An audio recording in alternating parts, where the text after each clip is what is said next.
Bien, buen día con todos los que se van uniendo a la clase. Como pueden apreciar en sus pantallas, el día de hoy vamos a iniciar con una nueva disciplina filosófica. En esta ocasión vamos a revisar la primera parte, bien, dedicada a la disciplina filosófica conocida como ética.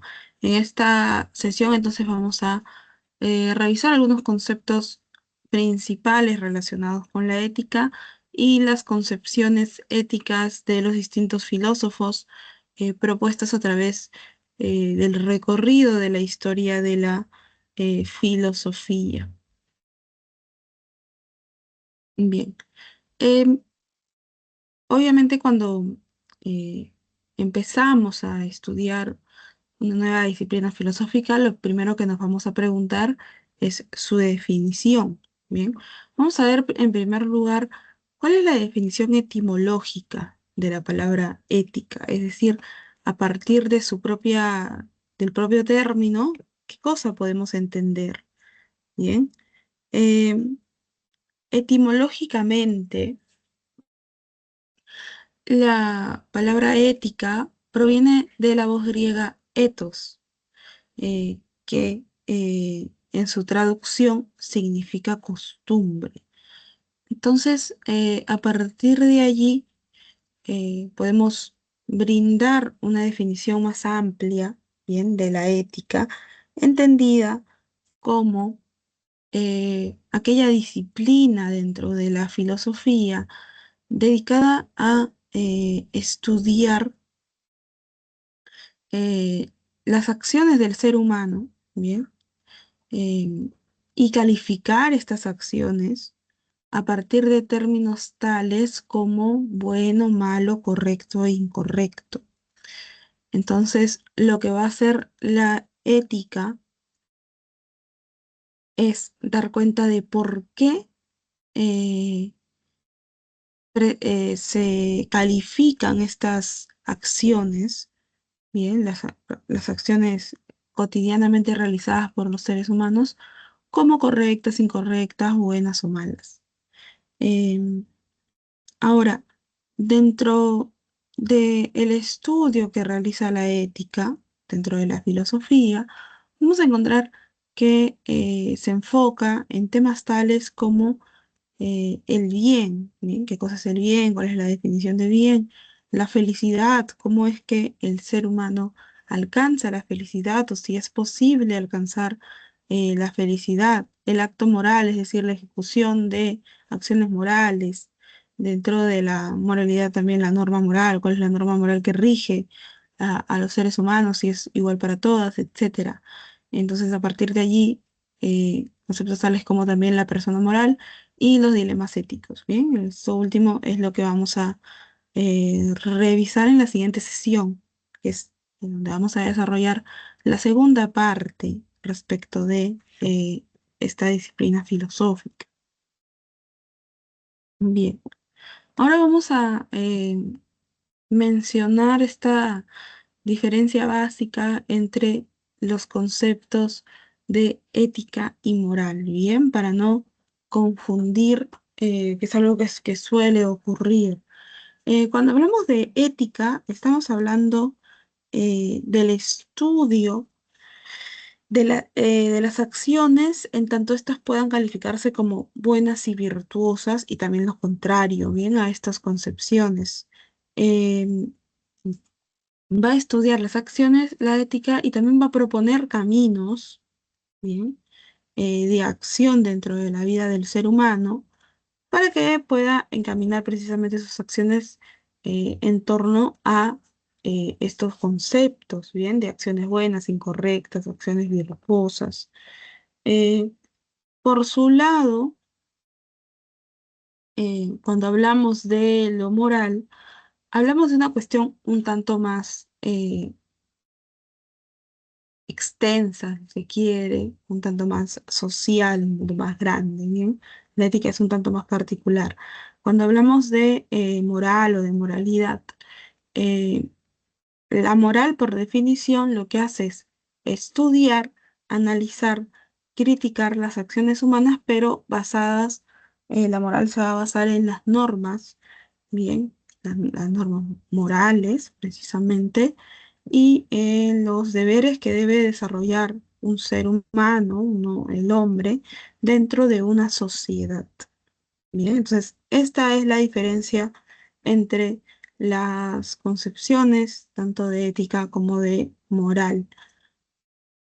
Ahora vamos a ver cuáles han sido las propuestas en torno a la ética dentro de la historia misma de la filosofía. La ética es una de las eh, disciplinas filosóficas más importantes porque probablemente es una de las disciplinas a las que se les ha dado mayor importancia desde los propios orígenes, a partir de los propios orígenes de la filosofía, ¿no? Sabemos que la filosofía se inicia en la Grecia clásica, en la Grecia antigua, ¿sí? A partir pues de todas estas condiciones que ya se revisaron en las primeras sesiones de este curso, ¿no? El paso del mitologos, las condiciones económicas, las condiciones religiosas, sociales, etc. Entonces, en la etapa de la filosofía clásica que se inaugura con Sócrates, vemos la concepción socrática, ¿no? Algunos conceptos dentro de eh, la filosofía socrática, es decir, también dentro de la filosofía platónica, ¿no? Que se van a enmarcar a partir de el campo de estudio de la ética, ¿no? Uno de los primeros conceptos, uno de los conceptos más importantes, es el concepto de virtud o de arete, que precisamente para eh, Sócrates era muy importante definir, pues, la virtud.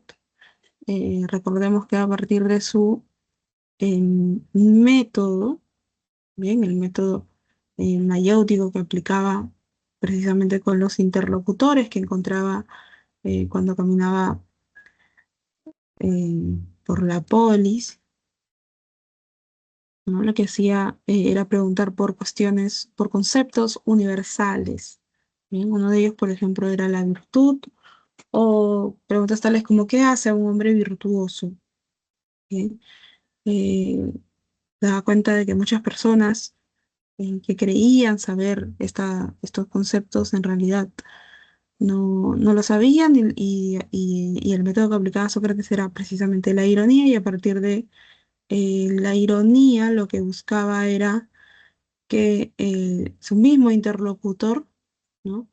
pueda, según sus palabras, parir las ideas, ¿no? Pueda dar cuenta de que tiene la respuesta dentro de sí, pero lo que necesita es como un pequeño empujón para que éste pueda emerger, para que esta respuesta pueda emerger. Obviamente esto a muchos de sus interlocutores no les gustó. Y sabemos ya cuál es el destino de Sócrates, ¿no? Como tienes en la pintura en pantalla, este cuadro titulado La muerte de Sócrates, es decir, cuando Sócrates es sentenciado a beber la cicuta, que era un veneno, es decir, Sócrates fue sentenciado a muerte y a darse muerte él mismo, precisamente dentro de la polis.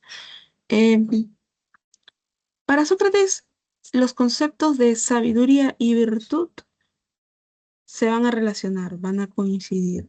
Es decir, un hombre que se considera virtuoso o a quien podemos considerar virtuoso por distintas características, bien, necesariamente eh, vamos a eh, considerarlo también eh, un hombre sabio, bien.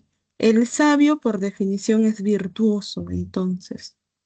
Em, Esto es lo que esta propuesta se va a conocer como el intelectualismo ético. Si tú conoces el bien, bien, recordemos que el bien, ¿qué cosa es? El bien es una idea, bien, porque la filosofía socrática y la filosofía platónica están muy relacionadas. Sabemos que conocemos toda la propuesta de Sócrates a través de los textos de Platón. porque Sócrates nunca escribió nada. Entonces, Platón, su discípulo más destacado, ¿bien? Es quien, pues, a través de sus diálogos, va a plasmar la filosofía socrática. Entonces, eh, por eso también decimos cuando hablamos siempre de filosofía platónica y filosofía socrática, vemos muchas coincidencias entre ambas propuestas. Recordemos que para Platón existen dos mundos, el mundo de las ideas y el mundo sensible, ¿no? El mundo de las ideas o el mundo de las esencias y el mundo sensible o el mundo material. Eh, ¿Y dónde está el concepto de bien eh, para esta corriente en esa escuela? El bien es una idea, entonces se encuentra en el mundo de las ideas o el mundo de las esencias. Eh, Claramente no se encuentra en el mundo material o en el mundo sensible, que es donde estamos nosotros, por ejemplo, ¿no? El mundo de las ideas, por definición, es perfecto, es incorruptible, es infinito, mientras que el mundo material es todo lo contrario, ¿no? Finito, corruptible, cambiante, etc.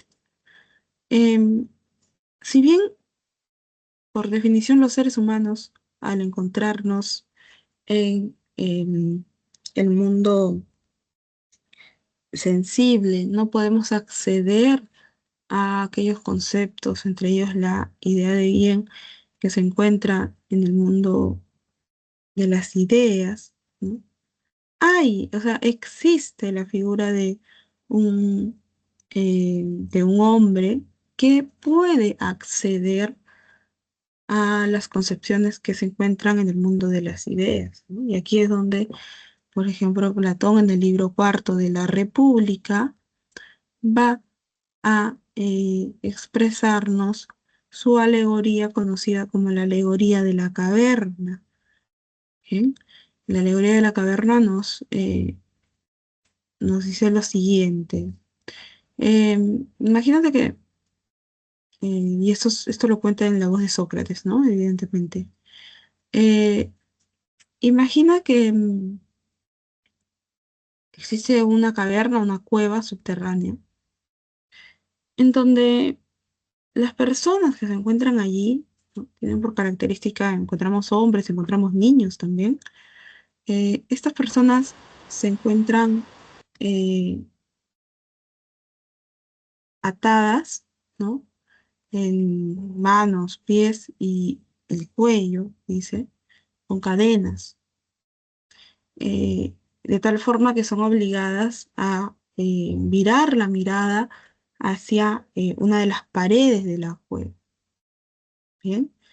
Entonces están ahí mirando las sombras que se reproducen a partir de que a espaldas de ellos, ya que ellos no pueden girar, a espaldas de ellos encuentras como una fogata muy grande, ¿bien? Que logra reflejar, ¿bien? A partir de esta interacción del fuego y las luces, como casi al salir de la cueva, ¿no? Se pueden ver especies de caminantes o personas que fuera de la cueva están haciendo sus actividades. Entonces, estos esclavos no ven directamente animales o las personas que pasan caminando, realizando distintas actividades, sino ven las sombras que se proyectan en la pared, porque no pueden hacer ningún movimiento. Bien, entonces pasan mucho, mucho tiempo en esta situación. De alguna forma, digamos que se acostumbran a ella, hasta que en un momento, según el relato, una de las personas que se encuentra aquí es liberada. Bien, hay como una fuerza que lo libera. No, no es que dice que entra alguna persona a liberarla, simplemente es liberada, ¿no? Al darse cuenta de que es liberada esta persona, ¿no? Ella misma se pregunta por qué, ¿no? ¿Por qué ha sido liberada? En un momento se pone a pensar entonces qué es lo que le tocaría hacer. y decide pues salir de la cueva, salir a la superficie, ya que muchas de estas personas nunca, o sea, habían vivido toda su vida, ¿no? Dentro de esta cueva, o esta caverna. Entonces no conocían nada más allá de lo que veían, pues, de las sombras que veían en esta pared, ¿no? A la que siempre miraban. Entonces, la persona que fue liberada, el esclavo que fue liberado, asciende, ¿no? Lleva varios días para ascender a la superficie. Y cuando llega a la superficie, se encuentra con que el sol es muy brillante, ¿no? Como esta persona estaba acostumbrada a vivir en la oscuridad, en tinieblas, el sol es extremadamente brillante para sus ojos. O sea, tanto es así que queda ciego, o sea, se le nubla la vista, ¿bien? Pierde el sentido de la vista por unos minutos. Cuando recobra, bien, la visión, se da cuenta que en la superficie, por ejemplo, tiene la luz, ¿no? La luz que irradia el sol, puede ver cuestiones de la naturaleza, a lo lejos personas que realizan sus actividades, etcétera. Tal es así que queda pues deslumbrado por todo lo que ve en la superficie. Eh, pasa todo el día allí, ¿no? Y cuando llega la noche incluso se queda maravillado viendo las estrellas, la luna, ¿no? Cómo todo va cambiando. Y en realidad lo que busca esta persona es no regresar a la cueva, es decir, quedarse en la superficie, ¿no? Porque piensa que podría acostumbrarse a vivir ahí, ya no está pues atado, ¿no? Ni obligado a dirigir la mirada hacia un solo espacio, etcétera. Em, Sin embargo, según el relato platónico, de alguna forma esta persona es obligada a descender otra vez a la cueva para contarle, ¿no? A los demás, los esclavos que aún están atados, qué es lo que ha visto. Entonces, bueno, emprende este viaje de regreso, ¿bien? Y cuando llega a la cueva intenta eh, contar, ¿no? Todo aquello que había visto en la superficie. Sin embargo, lo reciben con extrañeza, ¿no? Los demás, em, muchos de ellos no creen lo que cuenta esta persona, y el desenlace de esta alegoría es que los demás terminan asesinando a quien subió a la superficie y luego bajó para contarles lo que había visto, ¿no? Se dice que la alegoría de la caverna, precisamente, eh, digamos, el personaje principal, el esclavo que es liberado de sus cadenas y asciende, sería específicamente, representaría la figura del filósofo, ¿no? Y específicamente representaría la figura de Sócrates, maestro de Platón, quien sabemos es condenado a beber la cicuta porque se entabla un juicio contra Sócrates acusándolo de dos cosas, acusándolo de no adorar a los dioses de la ciudad. Recordemos que en esa época hablamos de polis o de ciudades, no existe aún el concepto mismo de nación, ¿no? Entonces se lo acusa de no adorar a los dioses de la ciudad y además de corromper a los jóvenes, ¿no? Es decir, Sócrates tenía muchos discípulos jóvenes, hombres jóvenes, quienes querían aprender de él. Finalmente es encontrado culpable. Un minuto, por favor.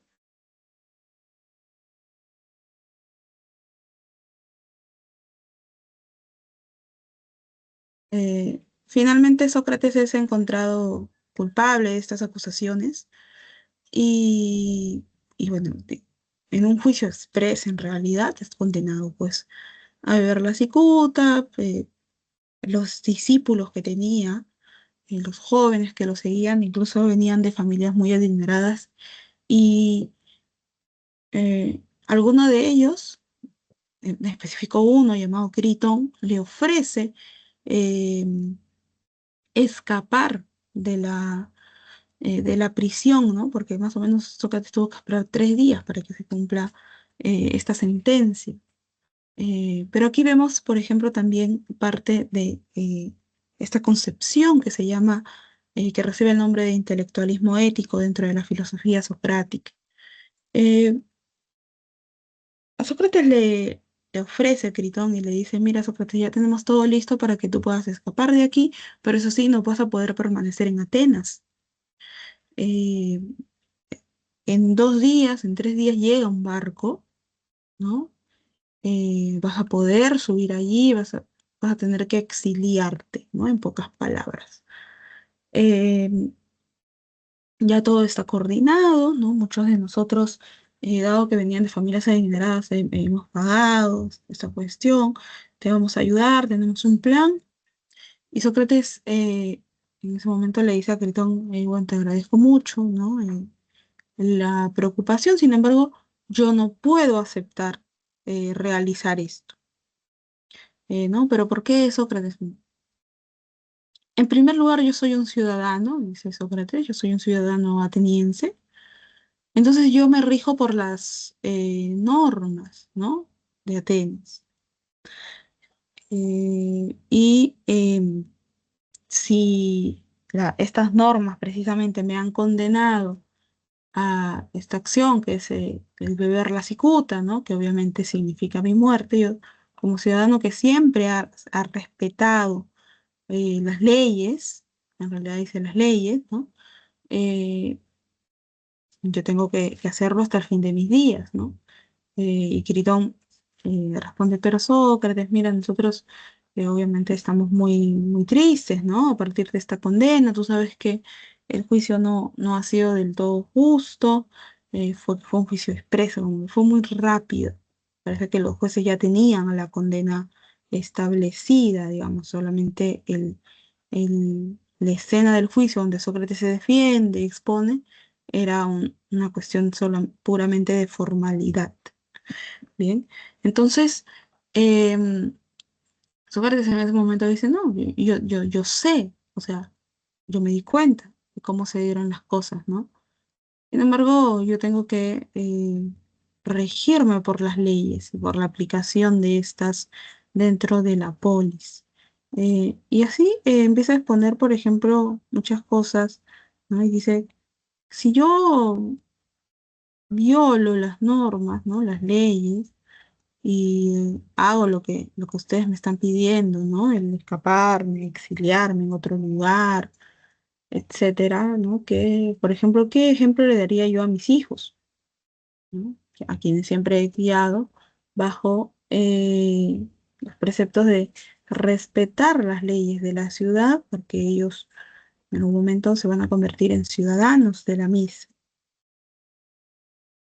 Em, Y entre otras cosas, por ejemplo, Sócrates dice que no le tiene miedo a la muerte, ¿no? Que bueno, máximo se quedará dormido, que ya vivió mucho, ¿no? Porque era una persona bastante grande en ese momento, ¿no?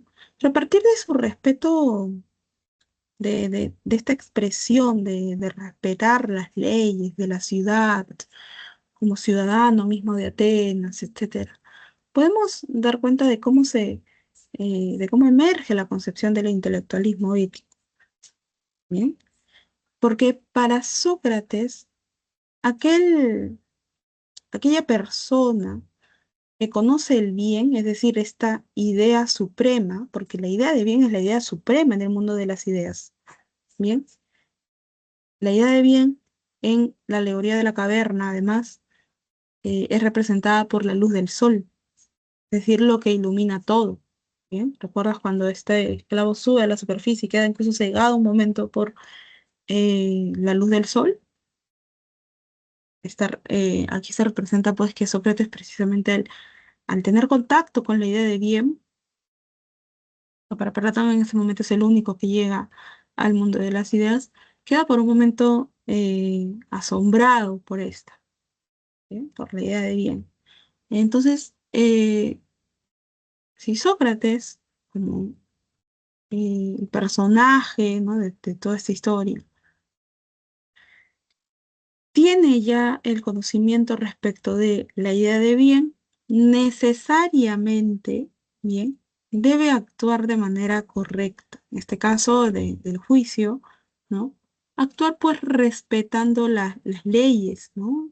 Las decisiones que se han tomado. Incluso si esta decisión afecta directamente, o sea, afecta directamente su vida, porque significa, ¿qué cosa? Significa el fin de su vida. Em,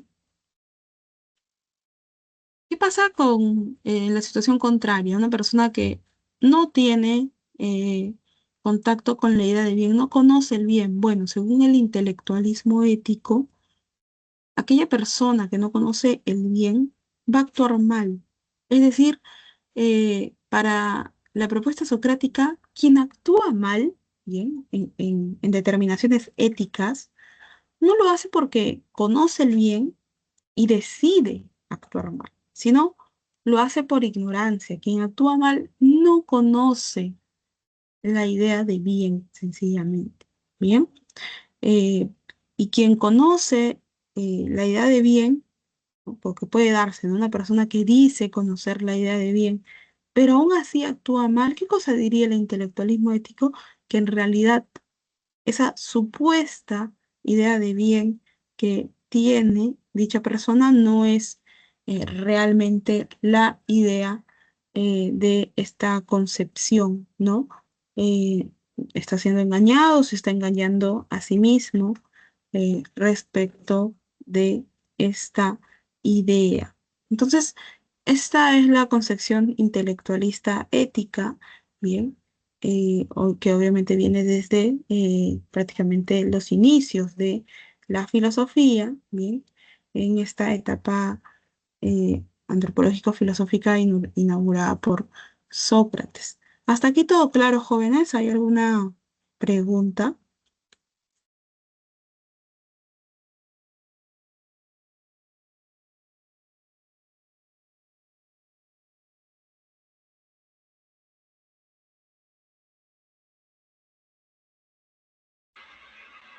Todo claro, profesora. Bien, gracias. Ahora, luego de Sócrates, bueno, sabemos Sócrates y Platón, ¿no? Básicamente la propuesta platónica coincide con la propuesta socrática. Tenemos la concepción ética eh, a partir de la propuesta de Aristóteles. ¿Sí? Aristóteles, discípulo de Platón. Eh, ya hemos mencionado que a pesar de ser discípulo de Platón, Aristóteles dentro de las muchas disciplinas de la filosofía que abarca su obra, en la mayoría de ellas contradice la propuesta platónica. Bien, ya luego de dejar la academia, en donde vivió 20 años, cuando llega muy joven, más o menos a la edad de 17 años, Aristóteles a la Academia de Platón, luego de la muerte de su maestro, ¿no? Siendo Aristóteles su discípulo más destacado, más conocido ya, es decir, ya más o menos casi a la edad de 40 años, Aristóteles ya tenía cierta fama, ¿no? Dentro de, digamos, las polis griegas. Eh, Se pensaba pues que naturalmente iba a tener la dirección Aristóteles de la Academia de Platón. Sin embargo, grande fue la sorpresa para el mismo Aristóteles y para otros discípulos de Platón, que quien asume la dirección de la academia es uno de los sobrinos de Platón, ¿no? Que probablemente no era tan trascendental porque solamente lo conocemos como el sobrino de Platón, ¿no? No hay mucha data después de su obra dentro de la filosofía, ¿no? Aristóteles deja, por este motivo, deja Atenas, ¿no? Con algunos otros amigos que también estudiaron en la academia, se dedica pues a viajar por aquella parte del mundo y Se dedica a ser tutor de reyes, gobernantes, eh, futuros gobernantes también, ¿no? Eh, por ejemplo, uno de sus estudiantes más destacados y más conocidos a nivel mundial fue un niño, ¿no? Más o menos de 11 años, que se llamaba Alejandro, muchos años después conocido como Alejandro Magno. ¿Bien? Entonces, a partir de toda esta experiencia, ¿no? Digamos, toda esta parte de vida que desarrolla Aristóteles, cuando vuelve a Atenas y funda el Liceo, ¿sí? Fundado en los jardines donde se adoraba al dios Apolo, ¿no? El dios de la razón, el dios de lo equilibrado, etcétera. Em, Aquí va a empezar a escribir sus textos en torno a distintas disciplinas filosóficas. En sus textos dedicados a la ética, su texto más famoso seguramente es el titulado Ética a Nicómaco. ¿Quién era Nicómaco? Su hijo, ¿bien? Quien recibe el nombre precisamente del padre de Aristóteles. Entonces es como una especie de guía donde le está diciendo a su hijo, no, mira, estas son mis percepciones en torno a la ética, ¿no? Cómo debe actuar el ser humano. Bien. Eh, la ética aristotélica se puede definir, ¿no? Y en realidad se define como una ética teleológica. Bien. La palabra teleológica, jóvenes, parte de una voz griega. ¿Sí? ¿Qué voz griega? La voz telos. ¿Sí? ¿Qué significa telos? Telos va a significar fin, ¿bien? Es decir, la traducción de telos sería fin en español. Por eso se dice que la filosofía platónica es una filosofía de fines.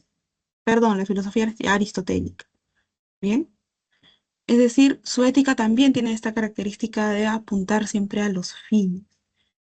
No hay que confundir el término teleológico con teológico, ¿no? Teológico ya viene de la raíz teo, que significa Dios o divinidad, es algo totalmente distinto. Bien, entonces, para la ética aristotélica, todas aquellas acciones realizadas por el ser humano van a perseguir un fin. ¿Cuál es ese fin? La felicidad. Bien. La felicidad del hombre, ¿no? Dentro de Ética a Nicómaco, uno de los libros más importantes precisamente está dedicado a esto, ¿no? A cómo el ser humano puede alcanzar la felicidad, cómo se relaciona con los otros, etcétera, ¿no? Y siempre apuntando a conceptos, por ejemplo, después de, eh, en otro texto, em, titulado Política, conceptos de justicia, eh, a concepciones tales como la figura de un buen ciudadano, que tiene que relacionarse con figuras de un buen hombre, etcétera, ¿no? Em, ¿Cómo es que eh, nuestras acciones nos van a llevar a alcanzar precisamente este fin, ¿no? De la felicidad? Pues, nosotros como seres humanos que yacen en el mundo, ¿no? Cotidianamente realizamos acciones. Y estas acciones realizan de la siguiente manera, ¿no? Cuando yo quiero actuar de cierta forma, siempre elijo, ¿no? Elijo entre dos o más opciones, ¿no? Em, es decir, elijo qué camino debo tomar, ¿no? ¿Cómo debo actuar? Siempre hay una disyuntiva en este sentido. Es decir, yo tengo que elegir, ¿bien? No es que yo llevo como, bueno, estoy actualmente, es una concepción un poco más contemporánea, no es que yo llevo mi vida pues en automático, ¿no? Digamos, las cosas se deciden solas, se deciden solas, las acciones se desarrollan solas, sino que recordemos que para Aristóteles nosotros somos, o el ser humano es un ser racional, es un animal racional específicamente. Entonces, a través de mi razón lo que yo hago es decidir, ¿no? ¿Qué tipo de acción debo ejecutar? Bien. Y al ser un sujeto que posee razón, eh, para Aristóteles es obvio que la mayoría de nosotros vamos a elegir actuar de una manera correcta, de una manera virtuosa. Estas acciones definidas como correctas o virtuosas, al irse, digamos, a lo largo de la vida de una persona, al irse ejecutando, ¿no? Esas acciones virtuosas se van a volver un hábito, ¿sí? Y el concepto de hábito dentro de la ética es muy importante. Es decir, yo ya me voy a acostumbrar a eh, actuar, bien, a este accionar virtuoso.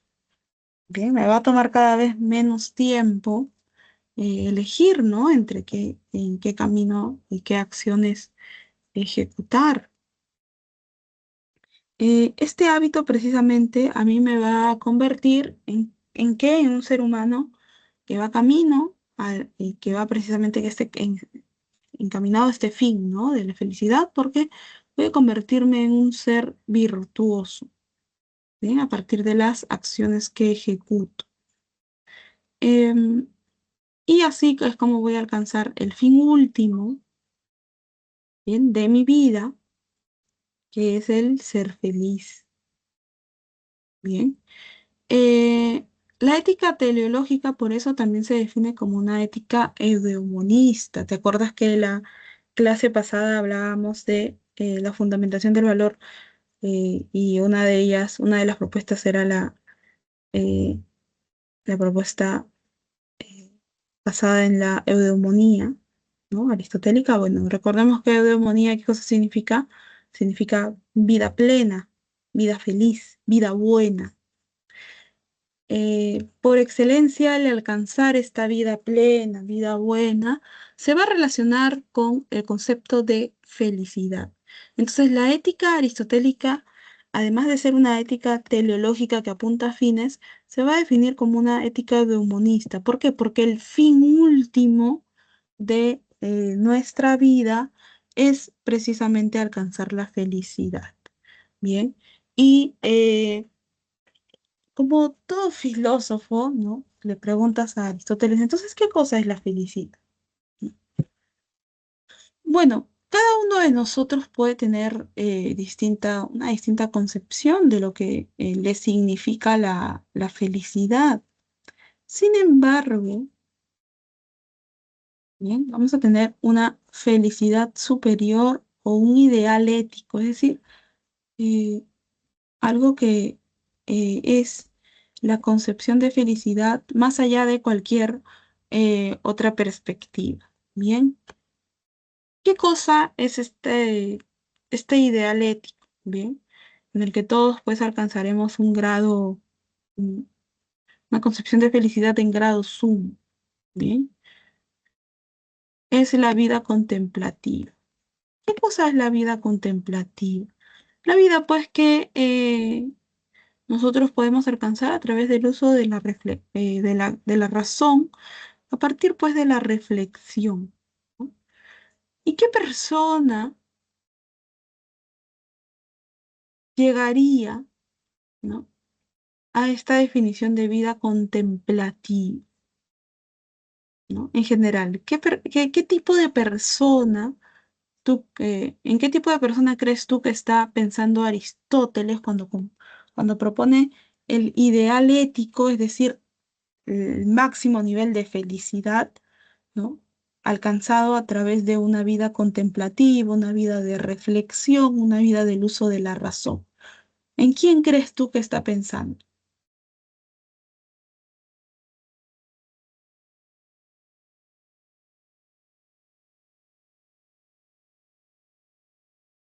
¿Alguien se le ocurre en quién estaría pensando Aristóteles? ¿En qué figura? ¿No? ¿En qué tipo de hombre, en qué tipo de persona está pensando cuando propone esto?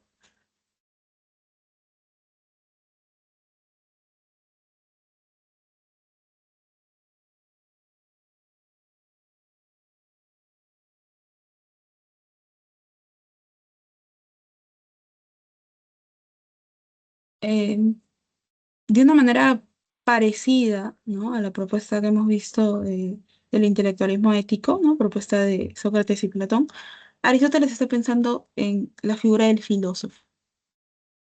¿Sí? ¿Quién más, sino el filósofo, puede alcanzar la felicidad superior o el ideal ético aristotélico? ¿No? Es decir, una vida contemplativa, una vida dedicada a la reflexión, ¿no? Por eso cuando habla de el ser humano virtuoso o el hombre virtuoso, también está hablando del filósofo. El filósofo está encaminado en todo esto, ¿no?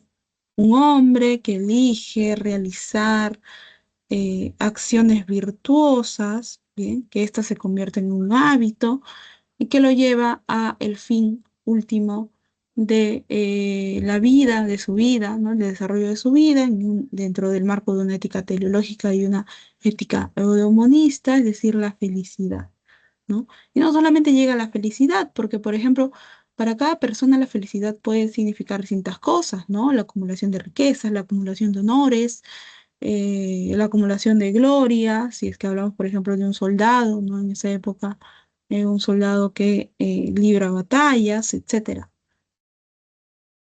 Entonces, al ser consciente de que podemos, bien, hablar de distintas concepciones de felicidad para cada persona, Aristóteles plantea una felicidad superior, eh, un concepto de felicidad que no puede ser trastocado. Y en realidad una felicidad a la que todos aspiramos, la vida contemplativa. ¿Bien? Podemos ir en este camino precisamente teleológico, em, alcanzando distintas metas, ¿no? Pero nuestra meta última debe ser precisamente esta concepción de ideal ético dentro de la filosofía aristotélica. Bien, entonces esta es la propuesta de Aristóteles respecto de la ética. Recuerda, es una ética eudeumonista porque proviene de la palabra eudeumonía, del término griego eudeumonía, que significa vida plena, vida feliz, bien, vida buena. Y también es una ética teleológica porque la ética aristotélica siempre va a apuntar a fines, ¿no? ¿Cuál es el fin de la vida del ser humano? ¿Cuál es el fin de las acciones que va a ejecutar? ¿A qué fin último debe, con qué fin último debe soñar de alguna forma el hombre cuando ejecuta sus acciones, ¿no? ¿Cuál es el ideal ético, ¿no? Etcétera. ¿Hasta aquí todo claro, jóvenes?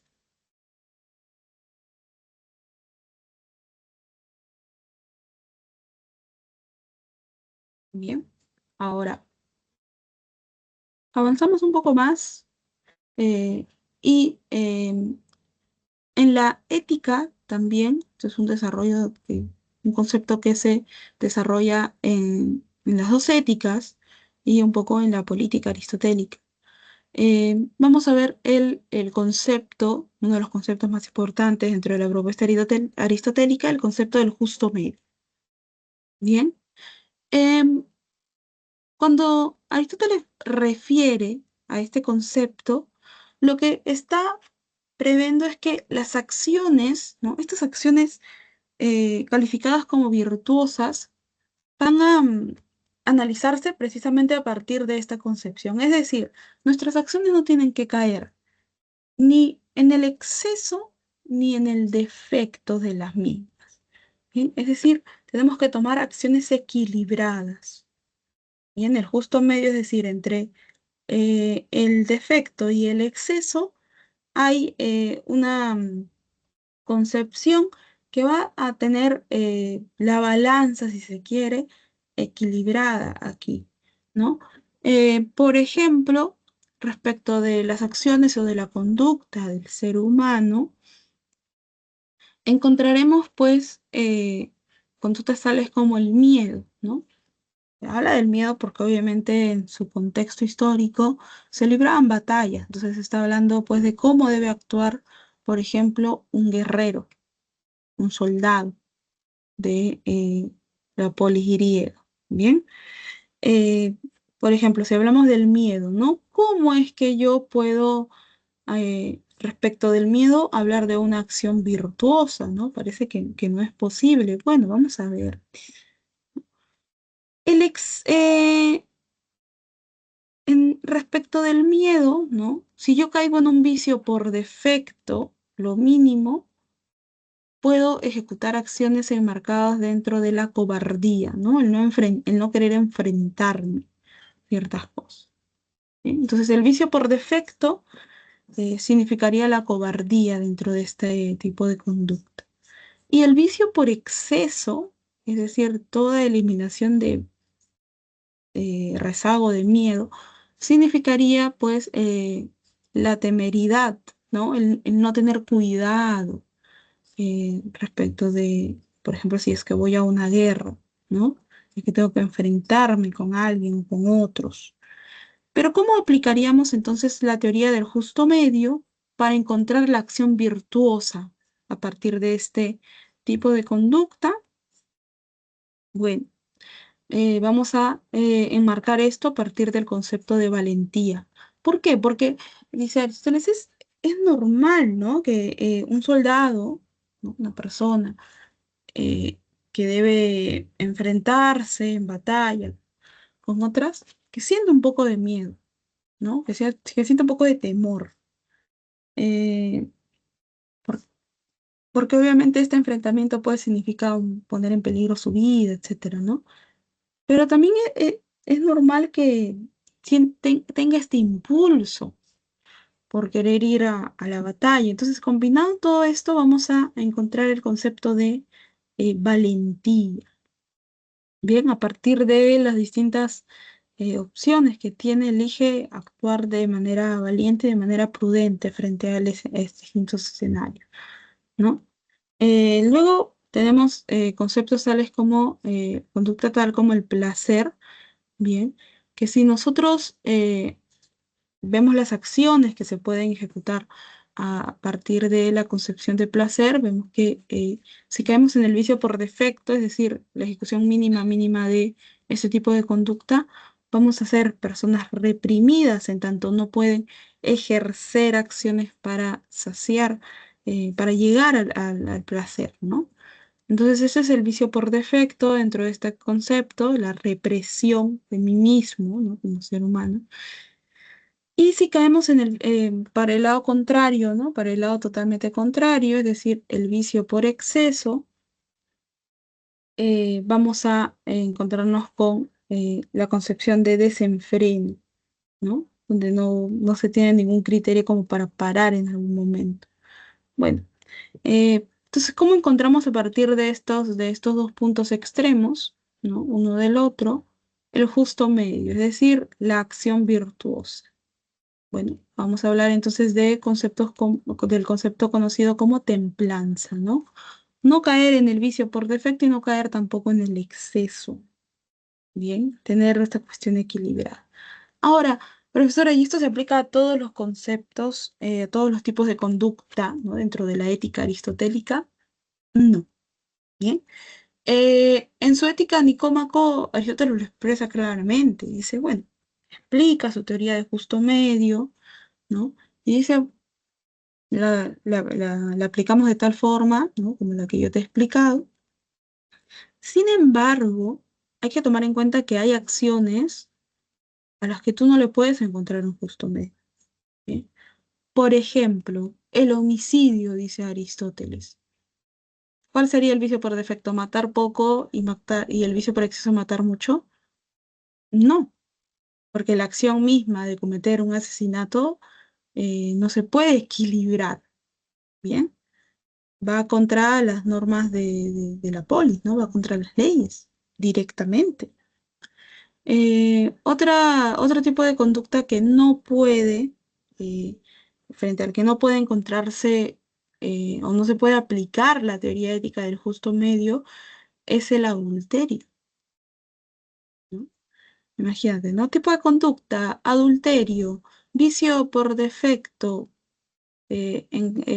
cometer adulterio con solamente una persona, vicio por exceso con un montón de personas. No, ¿no? Con menos personas, con más personas, íbamos a encontrar el justo medio aquí. Tampoco. Bien, en concepto de adulterio tampoco podemos encontrar, pues, o podemos aplicar la teoría aristotélica de lo justo medio. Bien, pero en otros conceptos tales como los que tienes en pantalla, el placer o el miedo, sí es posible encontrar cuál sería el punto de la acción virtuosa. Bien, bueno, entonces esta es dentro de las muchas teorías, dentro de la ética aristotélica, probablemente la más importante y la que es incluso transversal, es decir, la teoría del justo medio parte de la ética de Aristóteles, pero también después se va a encontrar, por ejemplo, en su concepción política o en otras concepciones en donde él ya como filósofo y científico, bien, porque él se define como un científico luego de fundar el Liceo, también aplica esto a sus concepciones dentro de las distintas áreas de la ciencia. Bien, ahora avancemos en la siguiente época. Recordemos que luego del el surgimiento de las escuelas helenístico-romanas a partir de una crisis, ¿no? En las polis, la edad antigua, la edad clásica cae y emerge ¿qué cosa? La etapa medieval. Bien. Dentro del medioevo vamos a encontrar, dentro de términos éticos, la concepción del señor Agustín de Hipona. Eh, Evidentemente, por encontrarnos en ese momento en la época medieval, la filosofía sabemos, ¿no? Por historia, que eh, la filosofía va a ser de alguna forma una herramienta para sostener, ¿no? Algunos preceptos que le interesaban a la iglesia, ¿no? En este caso, a partir de la ética agustiniana, de la propuesta de Agustín, eh, lo que se va a justificar es que el bien, eh, la definición de bien o de por qué el hombre actúa bien, etcétera, es un don que entrega Dios al hombre. Bien, es decir, el bien proviene de Dios, nos lo brinda Dios. Todo tipo de bienes, bien, eh, van a ser dados al hombre por Dios. Y el bien supremo, por definición, ¿sí? El bien supremo es Dios mismo, ¿ya? El bien supremo de todo es Dios mismo.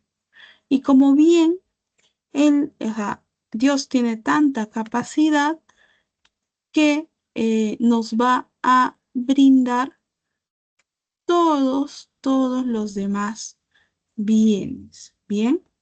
Em, Ahora, ¿qué cosa además hace Dios? Recordemos que Dios crea al ser humano a su propia imagen y semejanza. Entonces, eh, luego de crear al hombre a su imagen y semejanza, es decir, por ahí comparte algunas características con Dios, aunque no a nivel obviamente divino, ¿no? Em, Dios va a proveer un bien, ¿no? Importante para el desarrollo de la vida del ser humano. ¿Cuál es este bien? El libre albedrío. ¿Bien?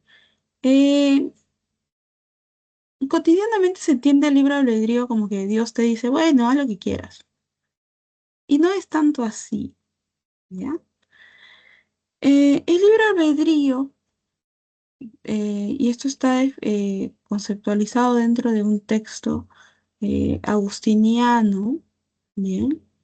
Llamado La Ciudad. eh, la ciudad de Dios, donde habla de la ciudad de Dios y también de otra ciudad conocida como la ciudad terrenal. Bien.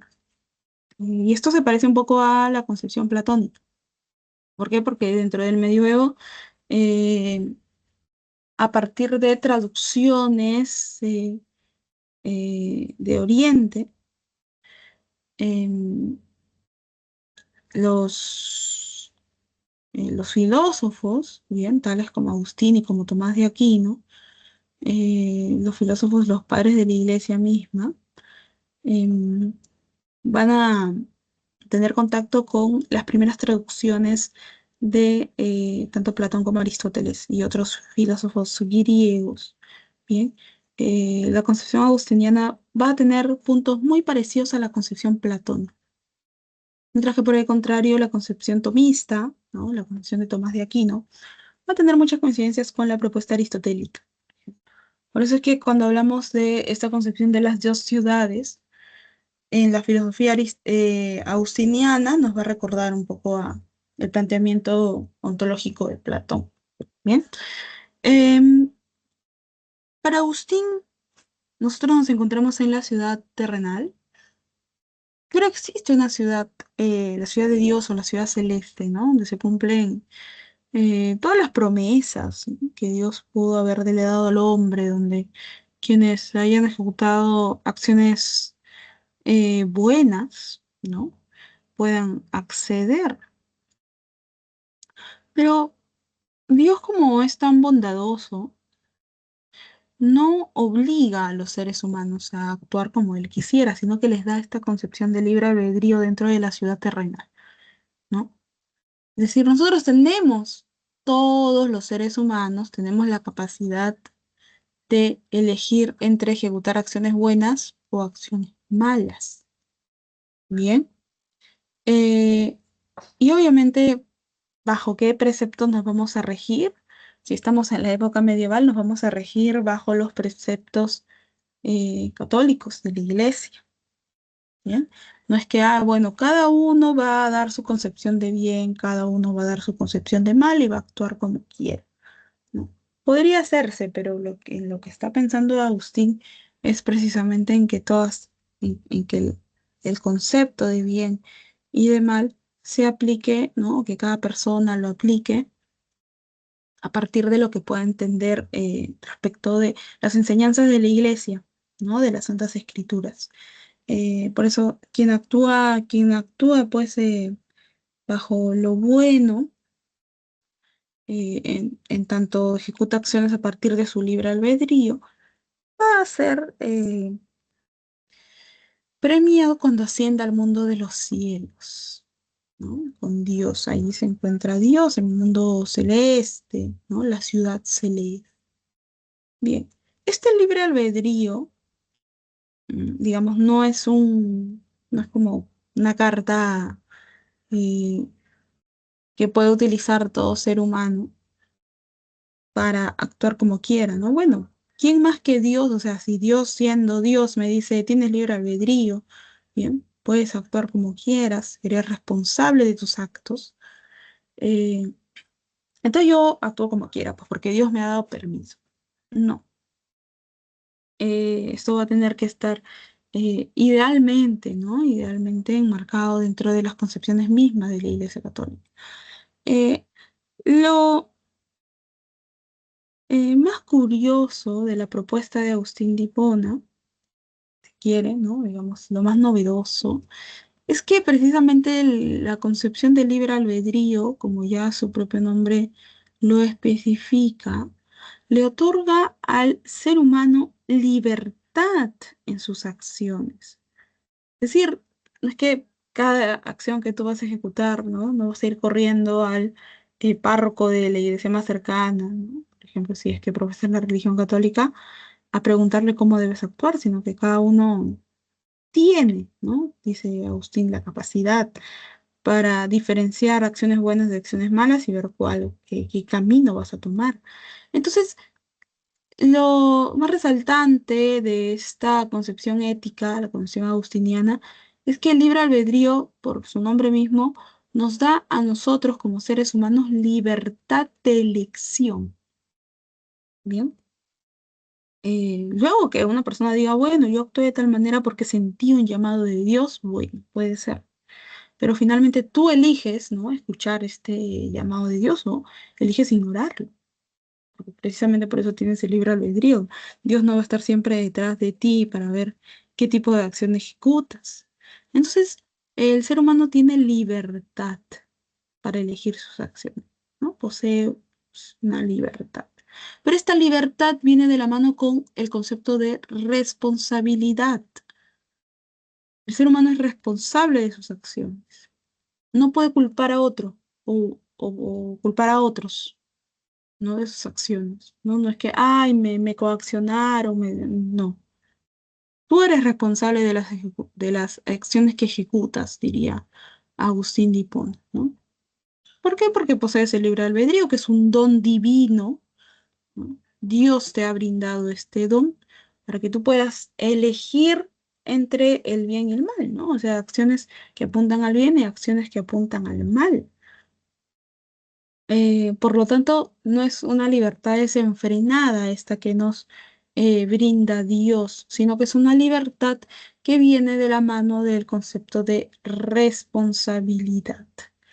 Bien, eres libre, pero también eres responsable, porque recuerda que a partir de las acciones que tú ejecutas a lo largo de tu vida, vas a ver pues si es que puedes llegar a este mundo celeste dentro de la filosofía de Agustín. Bien, entonces esta es la propuesta ética que más conocida, más relevante, ¿no? Dentro de la etapa medieval de la filosofía. Ahora, avanzamos, ya llegamos a la época moderna. Nos encontramos con la propuesta del filósofo alemán Immanuel Kant. Eh, Probablemente la propuesta ética kantiana se encuentra dentro de lo más importante dentro de la filosofía de Kant. Kant eh, va a escribir sobre distintas disciplinas filosóficas. Bien, una de ellas la ética, lo cual es muy curioso, ¿no? Porque Kant siempre va a pensar su ética de manera universal, ¿no? Una característica propia de la filosofía, ¿no? Pensar la aplicación de sus propuestas dentro de las distintas disciplinas filosóficas, pero que éstas tengan un alcance universal. ¿Por qué es curioso esto? Bueno, porque Kant nace, crece y trabaja en un pueblo alemán llamado Königsberg, ¿bien? Y en Königsberg tenía su rutina. Se acostaba a cierta hora, se despertaba a cierta hora, desayunaba a una hora específica del día, bla, bla. Incluso se dice que realizaba una caminata por el pueblo, em, siempre a la misma hora, ¿no? Todos los días. Tanto es así que cuando las personas que vivían en el pueblo, ¿no? Es algo habitual que muchas veces las personas pues estén mirando al exterior, muchas veces algunos en el chalet tienen en algunas sillas, ¿no? Y están conversando con otros, con vecinos, etcétera.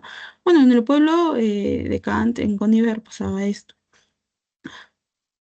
Y Kant tenía una rutina tan marcada que muchas personas cuando veían pasar frente a ellos, frente a sus casas, a Kant, en su caminata diaria, sabían que era a las 3 de la tarde.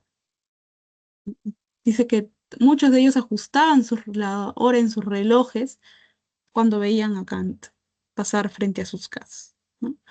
Em, Kant desarrolló toda su vida en Königsberg, murió allí. Por eso es curioso dar cuenta de que un filósofo, ¿no? Que nunca salió de su pueblo, primero sea tan relevante a nivel mundial hasta el día de hoy, y que sus propuestas filosóficas sean precisamente universales, ¿no? Que abarquen, es decir, todos los países del mundo, todas las sociedades.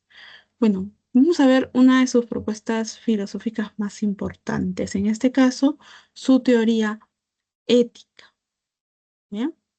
desarrollada a partir de muchos libros, porque Kant en realidad tiene muchos textos, en donde sabemos que, digamos, sus textos principales son su trilogía de críticas, ¿no? La crítica de la razón pura, concepciones del conocimiento, la crítica de la razón práctica, en donde vemos concepciones éticas y morales, y la crítica del juicio, en donde ya vemos parte de su filosofía del arte, ¿no? Su estética. Más que filosofía del arte, estética, ¿bien? Porque en la crítica del juicio, Kant va a definir la estética como aquello más cercano a la sensibilidad, a lo sensible. No una estética como la conocemos hoy en día, por ejemplo. ¿Bien? Habla de cuestiones de gusto, de sentido, de lo sublime, etcétera, pero es una concepción propia de su época, ¿no? Mucho tiempo después recién se acuña el término estética. Bueno, a partir de varias de sus obras en torno a la ética y también concepciones que encontramos dentro de la crítica a la razón práctica, Kant va a definir el bien, ¿no? Sabemos que el bien es un concepto estudiado por la ética. Kant va a definir el bien como eh, un acto de buena voluntad. Es decir, yo actúo en mi día a día, en mi vida, bajo el concepto de bien, sin esperar nada a cambio, ¿no? Esto, cuando se define, parece más sencillo de lo que en realidad es, ¿no? Porque imagínate que tú actúes bien siempre, ¿no? Actúes bajo el concepto de bien, ¿no? Ayudando a los otros, respondiendo cuando alguien te necesita, un amigo, un familiar, etcétera, ¿no? Y lo hagas por buena voluntad, o sea, porque en realidad yo quiero hacerlo, ¿no? Cuando alguien te ofrece, no sé, por ejemplo, ¿no? Una acción que puede pasar. Imagínate que encuentras un teléfono tú en la calle, en el carro, cuando te estás movilizando, en un parque, etcétera. Encuentras un teléfono, ¿no? Y dices, bueno, voy a esperar a que la persona que ha perdido su teléfono eh, se dé cuenta de que lo ha perdido, no lo voy a mantener prendido el teléfono, lo voy a cargar, incluso imagínate que sea un iPhone y tú utilices Android, ¿no? Te consigues por ahí un cargador que le dé a este modelo de teléfono, ¿no? Para mantenerlo con batería y tú puedas contestar cuando te llama la persona. Bueno, sucede esto, ¿no? A lo largo del día estás esperando, en un momento alguien llama y te dice, mira, es que he perdido mi teléfono, ¿dónde tú lo tienes?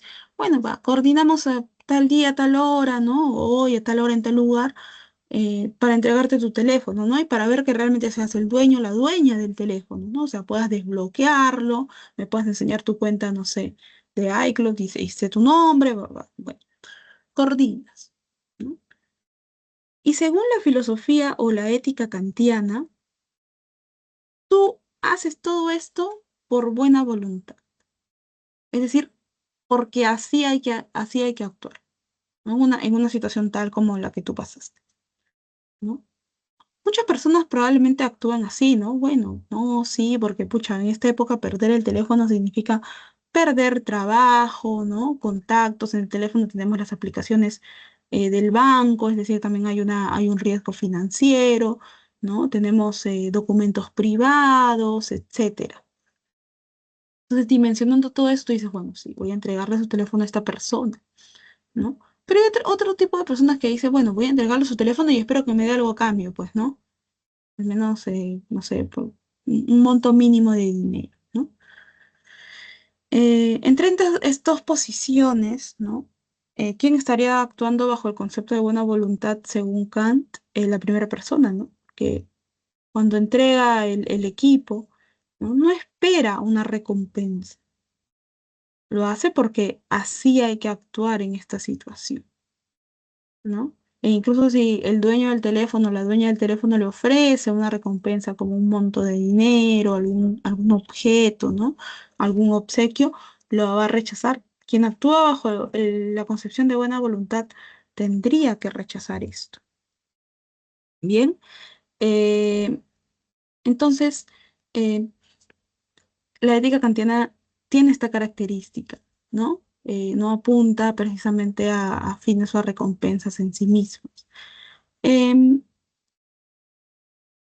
Por eso es que Kant critica las concepciones anteriores a él, las concepciones éticas o morales anteriores a él, en donde siempre se va a estudiar cuáles son las ventajas o cuáles son las desventajas frente al actuar moral, ¿no? Al actuar bajo las concepciones éticas. ¿No? No tenemos nosotros que poner en una balanza cuáles son las ventajas para mí si actúo de manera moral, cuáles son las desventajas para mí si mis acciones se tiñen bajo preceptos morales o éticos. No, porque tú solamente tienes un camino, el camino de la buena voluntad. Así debes actuar. Bien, eh, ahora, ¿esto es sencillo? No. Eh, Más en la época en la que vivimos, ¿no? Que alguien actúe bajo buena voluntad. Incluso, imagínate que en este caso, en donde se devuelve un teléfono, ¿no? La persona que devuelve el teléfono no acepta nada, o sea, no acepta ni que el dueño del teléfono, la dueña del teléfono le diga, no sé, te pago el taxi por lo menos para que te regreses a tu casa, ¿no? Para que te regreses cómodo, cómoda. O te doy un monto mínimo, ¿no? Mira, con este, no sé, te doy 50 soles para que puedas, no sé, cenar algo que se te antoje. Todo. Y la otra persona se niega, no, no, no, no, no, no, no hace falta, ¿no? No, no, no lo hice por eso. Actuar de esta forma es muy complicado, ¿no? Porque, digamos, de alguna manera, la sociedad en la que vivimos, si se hace ese tipo de favores, si se quiere llamar así, siempre se va a esperar una recompensa. Entonces, la otra persona se quedaría incluso extrañada, ¿no? Qué raro. Le ofrecí varias cosas como en modo de compensación, ¿no? Para que esta persona sienta mi agradecimiento, ¿no? Y no lo aceptó. Es raro, ¿bien? Pero bajo la ética kantiana es lo que uno debe hacer. Ahora, Kant defiende una moral autónoma, ¿bien? ¿Qué cosa es una moral autónoma? Una moral, es decir, acciones basadas en el deber. Yo debo ejecutar este tipo de acciones porque debo hacerlo. Eh, y una moral universal, válida universalmente en todo el mundo, ¿no? Por eso siempre uno, ¿no? En filosofía, al menos cuando se estudia la filosofía kantiana, digamos, toda la filosofía kantiana fue desarrollada por Kant, evidentemente en Königsberg, en su pueblo, ¿no? Eh, y toda la propuesta de la filosofía kantiana, incluida su ética, es aplicable universalmente. ¿Bien? Obviamente Kant, al ser un intelectual, leyó mucho, ¿no? Mucha información de otros lugares, etcétera, y todo eso también lo plantea dentro de su filosofía. Pero esto, digamos, el ejemplo, ¿no? De la obra de Kant se contradeciría pues a cuestiones tales como las que se cree hoy, ¿no? Uno conoce más, uno aprende más si viaja por el mundo, si conoce otras culturas, bla, bla, bla. Bueno, en la época moderna Kant nunca se le ve su pueblo y escribió mucho, conoció mucho también y transmitió, ¿no? Para toda la humanidad esta concepción, en este caso su concepción ética. Bien, vamos a ver un concepto muy importante dentro de la ética kantiana, que es el concepto de imperativo, ¿no? ¿Qué cosa es un imperativo? ¿Cómo se entiende un imperativo? Bueno, vamos a verlo. Un imperativo, sabemos por definición que es una especie de mandato de orden, ¿no? Bueno, dentro de la ética de Kant, eh, el imperativo se va a dividir en dos. Vamos a tener por un lado el imperativo categórico y por otro lado el conocido como imperativo hipotético. ¿Bien? El imperativo categórico va a ser esta orden eh, ante la que nosotros respondemos con una acción que no responde a ninguna condición, a ninguna recompensa, ¿bien? Es decir, se va a marcar el imperativo categórico dentro de lo que conocemos como buena voluntad. La forma en la que se presenta este imperativo categórico es en la siguiente. Debes hacer A, ¿no? Debes hacer A. Imagínate, ¿no? Alguien te dice, debes hacer A, debes comportarte así, debes realizar esta acción. Y tú dices, ¿por qué? Porque sí. ¿Por qué debes hacer A? ¿No? Debes ejecutar, debes actuar de esta manera. ¿Por qué? Porque así debes hacerlo, simplemente, ¿no? La clásica respuesta a veces que nosotros nos dan en casa, ¿no? Cuando nos ordenan algo, ¿no? ¿Pero por qué debo hacer eso? Porque sí, más o menos de esta forma, ¿no? Debes actuar de una manera porque es precisamente así como debe actuarse frente a una situación, el imperativo categórico. Por otro lado, el imperativo hipotético, bien, sí recomienda actuar de una manera porque esta acción va a significar un medio para llegar a un fin, ¿no? Es decir, por ejemplo, tú quieres obtener A, ¿no? Obtener un fin.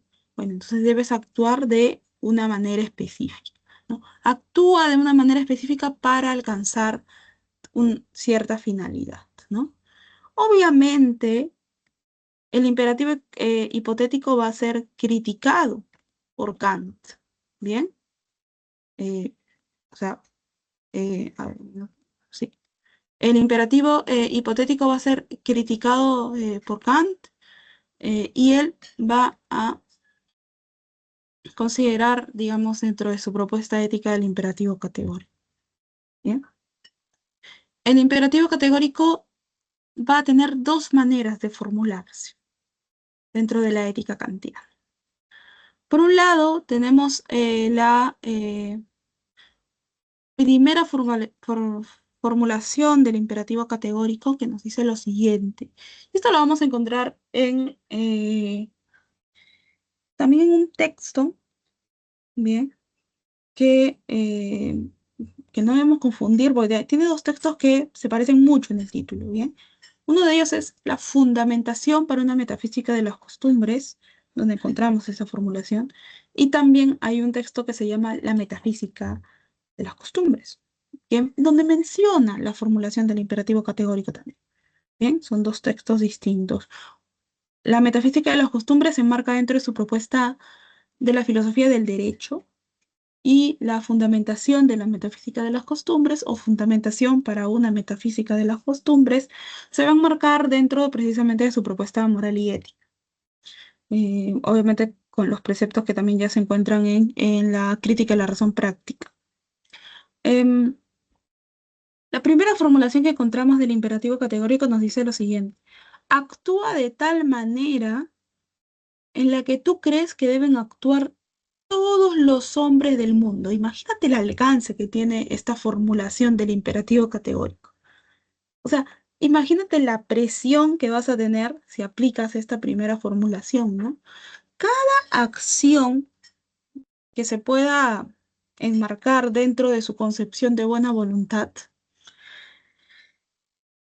Cada vez que tú debas decidir cómo actuar, tienes que pensar, eh, la manera en la que yo actúo debería replicarse, ¿no? Es decir, cada persona que existe en el mundo, si se encuentra en una situación parecida a la que yo me encuentro y debe decidir cómo actuar, debería actuar como yo debería elegir la acción que yo voy a elegir en este momento, ¿no? ¿O no? Esta es la pregunta que tú te deberías hacer, ¿no? A partir de la primera formulación del imperativo categórico. Es decir, tú vas a elegir una acción y esta elección tiene implícita esta concepción. Si tú actúas de una manera, ¿no? Eh, lo que estás haciendo es decir, expresarle al mundo, mira, para mí, frente a situaciones de tal envergadura, las personas deben actuar así como yo he actuado. Todas las personas del mundo, o sea, no solamente las personas de mi sociedad, las personas en el Perú, las personas en América Latina, no, en todas partes del mundo. Todos los hombres, todos los seres humanos deben actuar así, ¿no? Porque se supone que la ética kantiana es universal, ¿bien? No tiene excepciones. Ahora, esta es una primera formulación del imperativo categórico, pero vamos a pasar a la segunda formulación del imperativo categórico, que en realidad es la más conocida. Bien, Em, que nos dice lo siguiente: no debemos considerar a ningún hombre como un medio, sino como un fin en sí mismo. ¿Qué está haciendo en esta segunda formulación del imperativo categórico? Está negando la posibilidad de un imperativo hipotético. Bien, está criticando el imperativo hipotético. Es decir, todas las personas, todos los hombres, por definición, somos un fin en sí mismos. Nunca somos un medio para lograr un objetivo. Y de esta formulación, adelantándonos un poco, cuando lleguemos a filosofía política, si no me equivoco, de esta formulación va a emerger la concepción de dignidad, ¿bien? Que está plasmada en dónde? En la mayoría de constituciones de, el mundo, ¿no? En nuestra constitución también. Nosotros como ciudadanos peruanos somos objetos de dignidad, ¿bien? Por nuestra propia naturaleza. Es decir, se aplica precisamente la segunda formulación del imperativo categórico. Todos nosotros debemos ser vistos como un fin y nunca como un medio para alcanzar algo. Bien, por ejemplo, ¿no? Eh, imagínate que estás en la calle, ¿no? Estás caminando por la calle y, bueno, lamentablemente por la calle aún se ven personas que viven precisamente en las calles y lo que hacen cotidianamente es pedir algún tipo de apoyo, ¿no? Una especie de limosna para poder solventar sus necesidades básicas, ¿no? Entonces tú pasas de frente en un momento cuando ves a uno de estos mendigos en la calle, pero luego te acuerdas, ¿no? Em, que la próxima semana tienes el siguiente examen de ingreso a la pre, ¿no? Y dices, te pones a pensar y dices, si le doy, ¿no? unas monedas a esta persona, ¿no? Dios me mirará a mí con buenos ojos y verá que soy una persona caritativa, ¿no? Una persona desprendida, que ayuda a los demás. Entonces, cuando yo me mm, le pida, ¿no? a Dios a través de las oraciones, si eres una persona creyente, que me ayude con el próximo examen, ¿no? Que pueda asegurar, que pueda sacar una nota alta para asegurar conseguir una vacante en la universidad, eh, va a recordar esto, ¿no? Esta acción que yo voy a hacer. Entonces, vas, ¿no? Le das ciertas monedas al mendigo y sigues tu camino. Contento, contenta de lo que has hecho y por qué lo has hecho, ¿no? ¿Con qué motivo? Bueno, aquí, ¿tú cómo estarías actuando? ¿Bajo el imperativo categórico o bajo el imperativo hipotético? Esta acción, ¿en cuál de los dos imperativos se enmarca? ¿Cuál crees?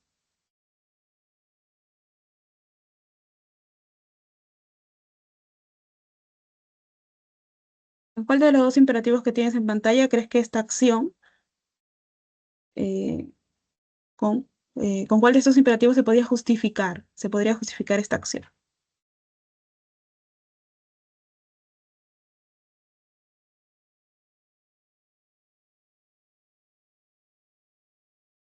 Bajo el imperativo hipotético, precisamente, ¿no? Porque ¿cuál es tu fin? Sacar una buena nota en el próximo examen, ¿no?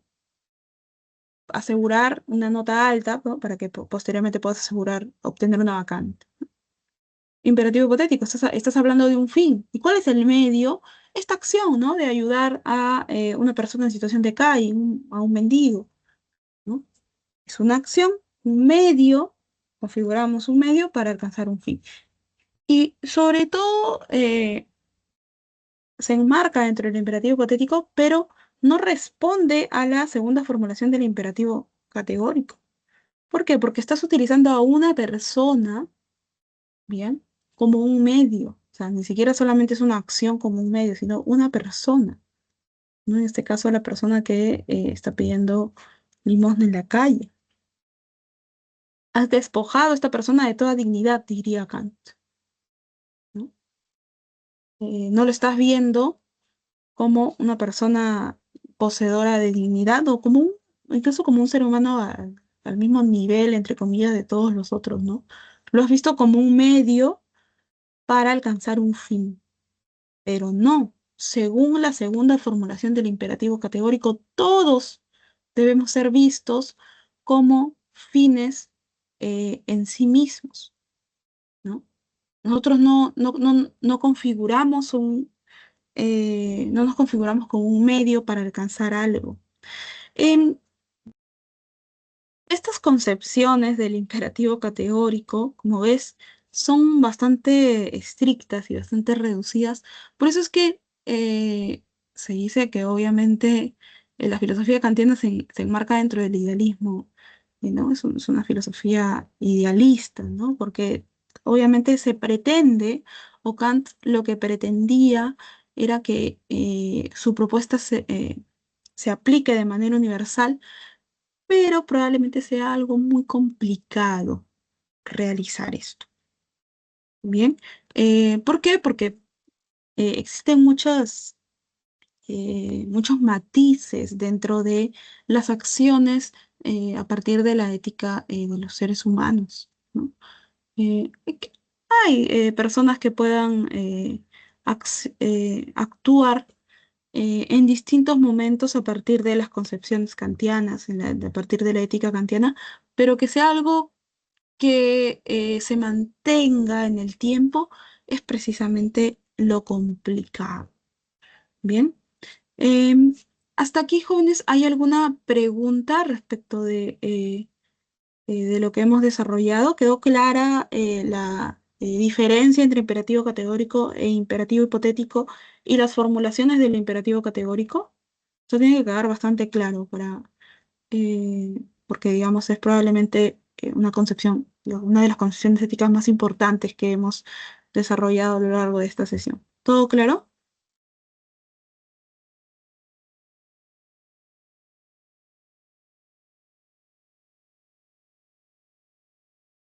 Sí, bien.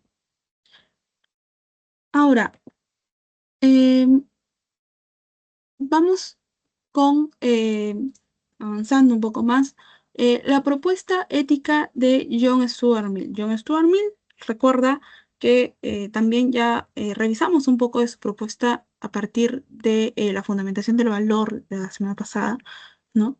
John Stuart Mill es el máximo representante de la propuesta utilitarista. ¿Qué cosa nos dice el utilitarismo en el marco de la ética? Bien.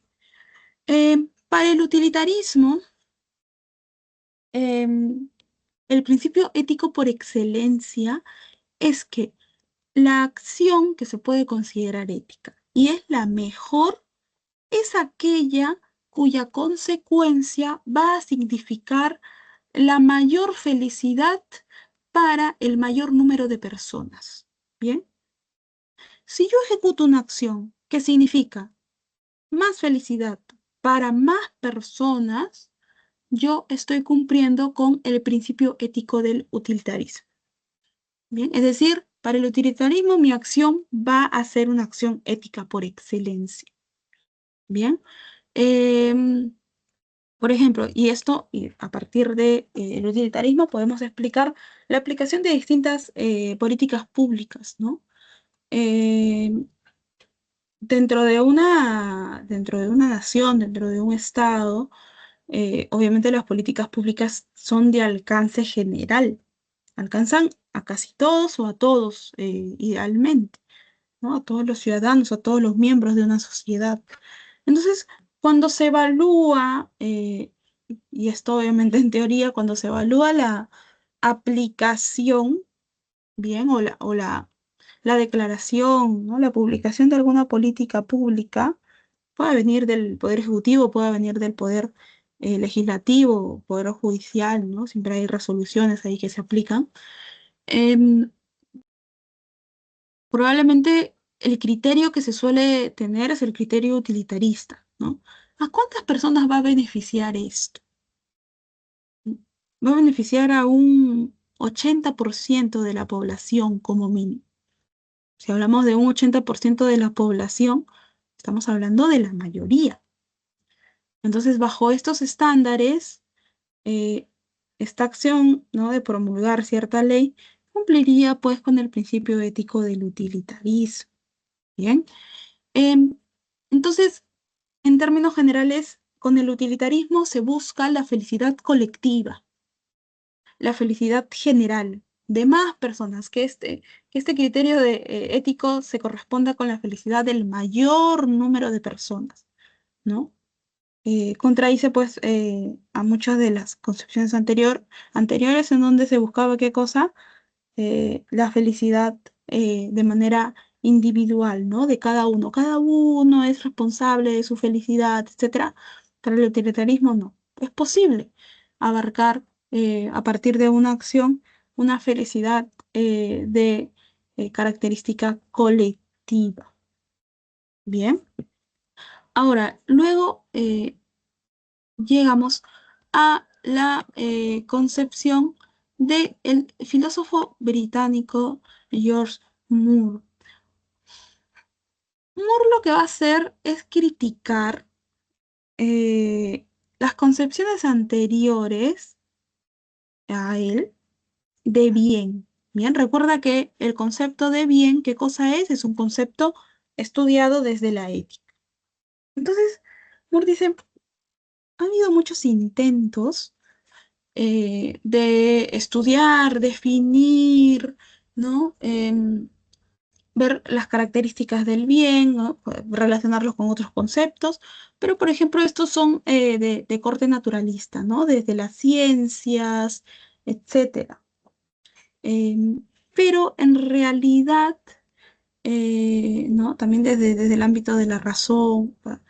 Y esto se ha dado a lo largo de la historia de la filosofía, dice Moore, pero no se ha podido definir realmente a partir de estos ámbitos, ¿no? La idea de bien entonces es un concepto incomprensible a través de conceptos de ciencias naturales y conceptos racionales, ¿no?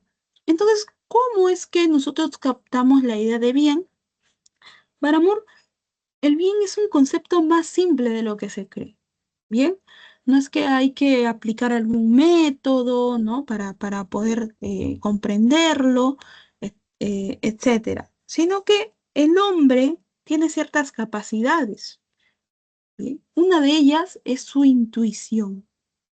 Esta intuición, al captar, ¿no?, al querer estudiar el concepto de bien, va a dar paso a una intuición moral. Y es a partir de la intuición, de la propia capacidad del ser humano, en donde podemos nosotros captar, conocer el concepto de bien. ¿Correcto? Entonces, todos los intentos anteriores, lo que él va a entender como, por ejemplo, si se quiere estudiar el concepto de bien a partir de propiedades, estas propiedades de la naturaleza o propiedades científicas, para él va a ser la falacia naturalista. Entonces, el concepto de bien no puede definirse a partir de estos intentos, ¿bien? Porque es algo más simple. No podemos descomponer el concepto de bien en distintos elementos o distintas propiedades, ¿no? Lo vamos a captar a partir de la intuición moral o el intuicionismo ético, porque esto obviamente él lo va a proponer en un texto titulado Principia Ética. ¿Bien? ¿Hasta aquí todo claro, jóvenes? ¿Hay alguna pregunta?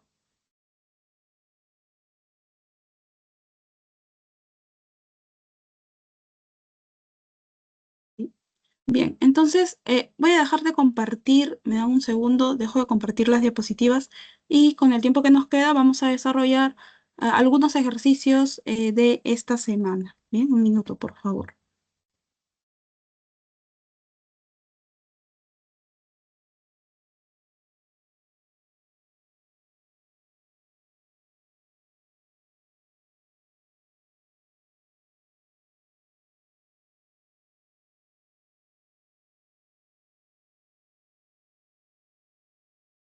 Bien, entonces vamos a empezar, ¿bien?, con la lectura complementaria. Tienen en pantalla. Es un extracto del texto Propuestas Morales de José Luis Aranguren. Nos dice, tenemos lo siguiente. La palabra moral puede tomarse en dos acepciones diferentes, con referencia directa al comportamiento humano y a su calificación como moral o su contrario, inmoral, y como la parte de la filosofía, es decir, filosofía moral. Moral a secas también escrito con mayúscula o ética, que se ocupa del comportamiento humano en cuanto bueno o mal. Generalmente en los libros de ética se suele afirmar que el objeto de estas son los actos humanos. Pero como ya expliqué en mi ética, es decir, en otro texto de Aranguren, tal definición nos hace pensar en la vida humana como una sucesión atomizada de actos, independientes los unos de los otros. Ahora bien, así se prejuzga una concepción de la moral que, a mi juicio, no es verdadera. Lo que yo haga ahora depende en buena parte, al menos, de lo que he hecho antes. Mis actos anteriores me han abierto una posibilidad de acción y obturado, es decir, como bloqueado otras. Además, como veremos, adoptar, como casi todos hacemos, un patrón de existencia, un way of life, un modo de vida, otorga, si es mantenido consecuentemente, un estilo unitario a nuestros actos sucesivos. Naturalmente, esto no elimina la realidad de que en determinados momentos haya que tomar decisiones, llevar a cabo una elección, lo que da lugar a un acto o varios actos que con razón llamamos decisivos. Pero la palabra comportamiento o conducta cubre también, como neutral, este ámbito de los actos aislados y decisivos, en tanto que la palabra actos tiende a hacernos olvidar la conexión, mayor o menor, pero en alguna medida siempre presente, entre todos ellos. Ahora, una atenta lectura de los argumentos de Aranguren en el fragmento anterior nos pone de relieve que para Aranguren, que es un filósofo y profesor español, lo que sucede, lo que sucede cuando entendemos a la ética como una investigación sobre el contenido moral de cada una de nuestras acciones es qué cosa. ¿Es acaso que otra podría ser la temática abordada por la moral a diferencia de la ética? ¿O es que éstas podrían terminar siendo concebidas como desconectadas unas de otras? ¿O que por mucho que se insista sería imposible hallar un hilo unificador para ellas? ¿O tal vez que se amplía aún más la brecha entre ética y moral, ¿no? Algo que incluso es muy necesario, o que nos convenzamos de que el principio de utilidad es la máxima moral superior, ¿no? A partir de la lectura de este fragmento de Aranguren, ¿qué cosa nosotros podríamos asegurar, ¿no? Que si entendemos la ética como una investigación sobre el contenido de la moral de cada una de nuestras acciones, ¿qué cosa podríamos decir, ¿no?, en este fragmento em, de, em, de, lo, de las propuestas morales, del texto Propuestas Morales de José Luis Aranguren, ¿no?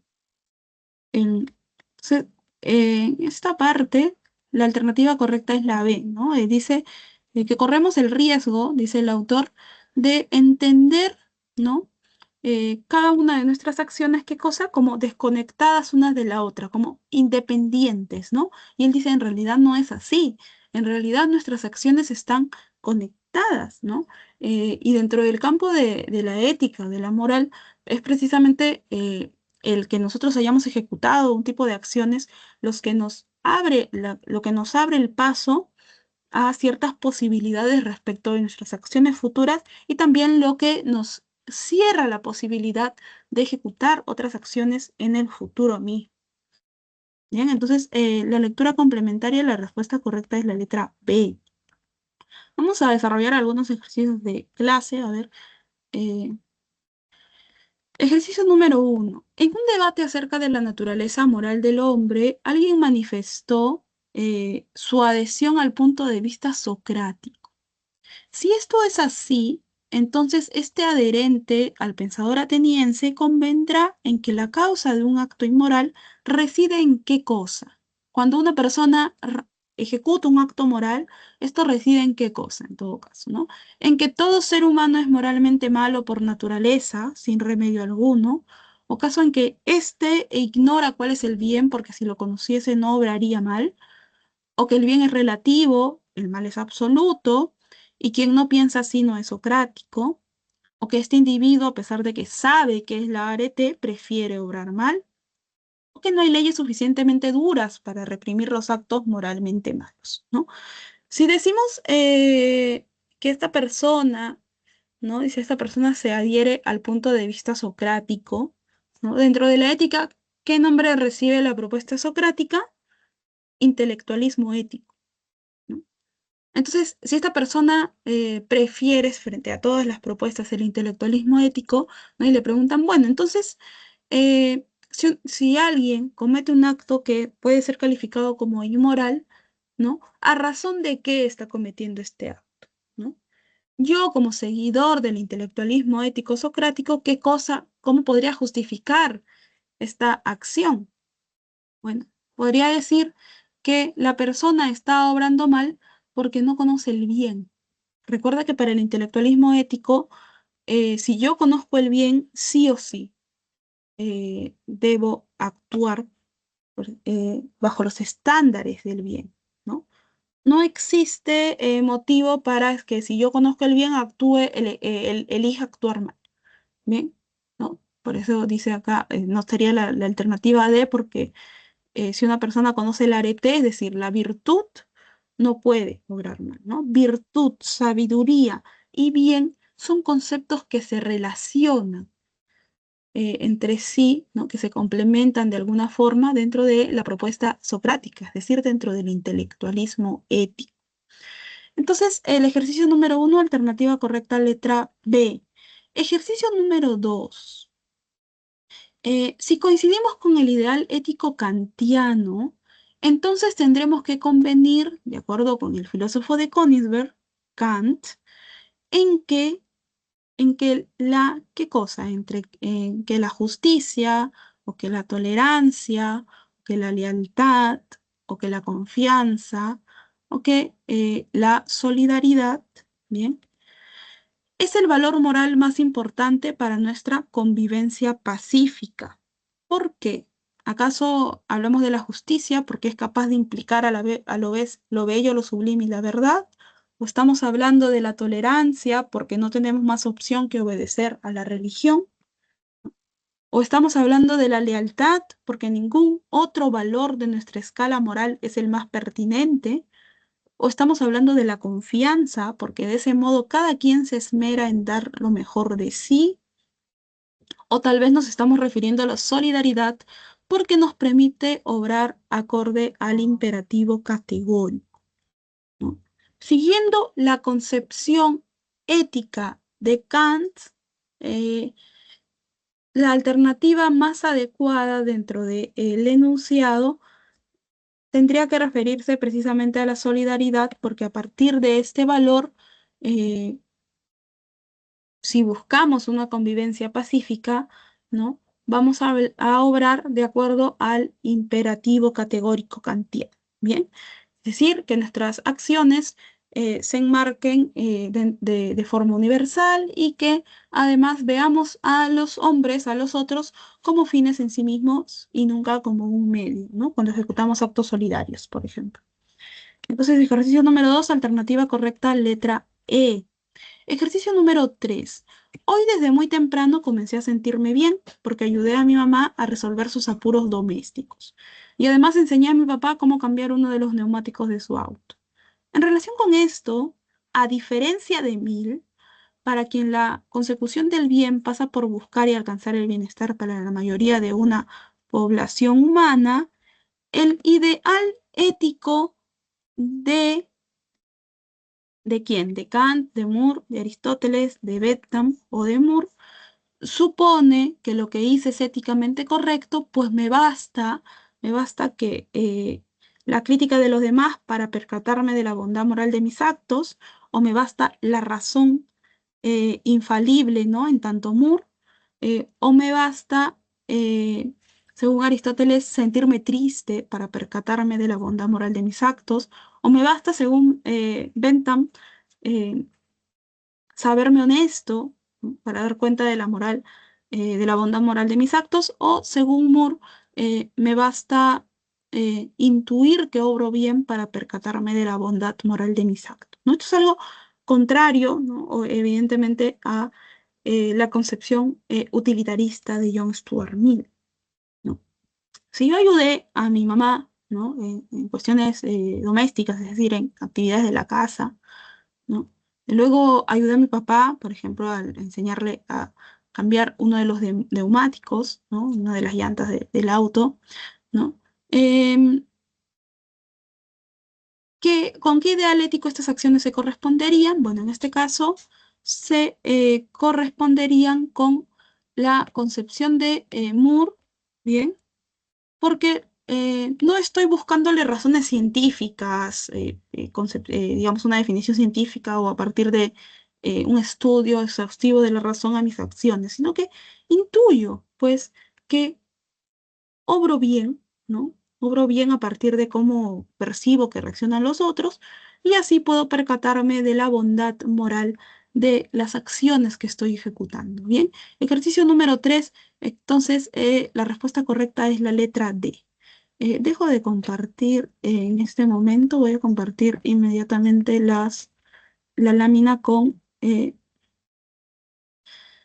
las claves de evaluación de esta semana, ¿no? De los ejercicios que hemos resuelto y de los posteriores, lo tienen en pantalla. Bueno, llegamos al final de la sesión. Muchas gracias a todos por su atención el día de hoy. Les deseo un buen inicio de semana, un buen día y nos vemos en la siguiente ocasión.